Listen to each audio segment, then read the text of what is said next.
36 dantzari izan ditugu, bi sailetan banatuta adinaren arabera, 2003 zaurrekoak eta gerokoak, 15 txikienen artean eta 21 zaharrenen artean.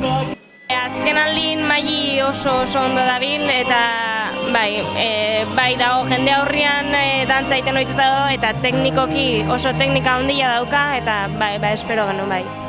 Ia urtero, ez dakit zehazki zenbat urte diren egiten dela, baina gerozti behintzat urtero Bilabonan kanporaketa bat antolatzen da.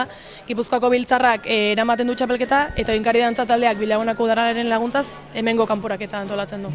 Azkeneko urtetan oinkari hasi zanetikan kanporaketa antolatzen oinkariko partaide dexente ateatzen dira. Aurten ez dakit 10-15 izango zian denea, bai.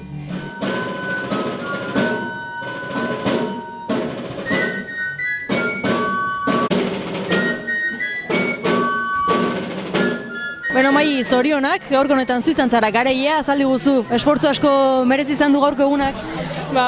Pixkanaka ensaiatzen goaz, eta faio txikik konponduz, eta hola irabaztea animo asko emazizkizu aurrera segitzeko.